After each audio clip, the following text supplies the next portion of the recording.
Now, let's begin with the economy. That data showing inflation and the job market both cooling at the same time. Producer prices dropping 0.2 in May, much softer than forecasts of a gain, and the biggest decline since October. Year-on-year PPI rose 2.2%. Ex-food and energy, it was flat on the month and up 2.3% from a year ago. It was all below expectations. Jobless claims, meanwhile, they were up to 242,000 last week. That's the highest level since last August.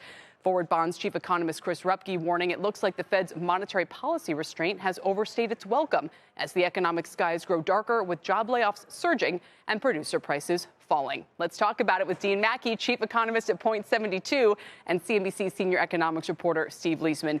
Great to have you both here. Dean, what do you make of the data? Are you worried the jobs market is cracking? No, I'm not worried about that. The jobless claims numbers are volatile week to week. I think the employment report last month was quite impressive. 272,000 jobs gained, and that I think is more important than 1 week's blip up in jobless claims. Steve, do you think the Fed will look back at this and say, oh, we should have done more in the meeting, maybe talked about 2 cuts this year and so forth? I'm sort of with Dean on this for the moment. There is some holiday stuff in this number that might have messed us up here. We've been in this range, Kelly, and it looks 240 is towards the top of the range. 200 is kind of the bottom. I don't usually get worried about jobless claims so they're in the 250.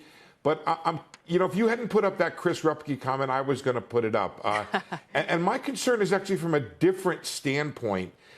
It's not necessarily weakening demand, it's shrinking profit margins. And I think we might be in a place where profit margins might be coming down. And if you think about, say, a small business owner wants to protect his or her income, what would they do? Well, that's where you start to lay off people, not necessarily in order to because demand is weak, but because you're trying to protect how much money you're bringing home. And that's one concern I have, because I do believe we're in a period of time when prices will begin to roll back, at least partially, and some of those profit margins could be coming down.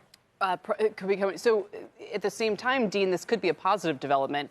I mean, the best case scenario, let's not forget, if we ignore the jobless claims and say it's a fluke like it was last year, and all we know is that producer and consumer prices are cooling, that's a lot of relief, both for the economy and for profits.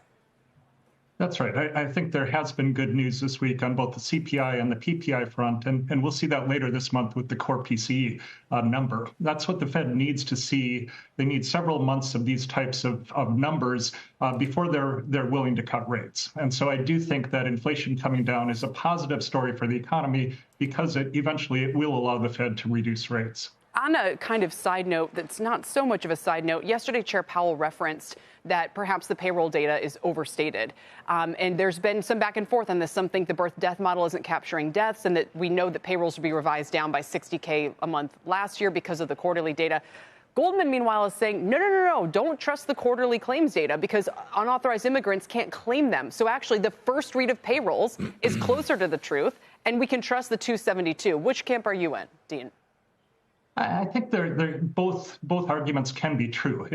We always get revisions to payrolls due to the usual sampling errors, et cetera. So it wouldn't be shocking if we did see some downward revision in the direction where the quarterly census is telling us.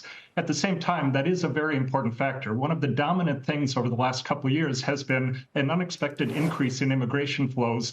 That's been important for labor supply increases, and that's allowed the economy to run hot without overheating the labor market. So I do think that's important to realize that because of that factor, revising to the quarterly census numbers might actually make the numbers less accurate. Absolutely. I find, Steve, that fascinating because, imagine trying to explain to people, okay, we originally reported 250,000 jobs a month. No, that's going to be under 200. No, that number might be misleading, and actually it could be 280 if you include unauthorized workers. Yeah, that's a good reason to step back and maybe not sort of think about either your investment decisions or your monetary policy decisions with quite the precision that people are looking for. In general, Kelly, you could say the job market's pretty strong. 272, maybe it's 225, maybe it's 350. It's in that range of being pretty darn strong. On the other hand, what has concerned me a little bit is the unemployment rate has been ticking up. I don't know if it's ticking up to a normal level and it goes this way. We had Gunlock on the other yesterday saying he wouldn't be surprised with a 4.4%. I was surprised, Kelly, with a lot of the estimates of the Federal Reserve. Among them, they have a 4% average year-end unemployment rate.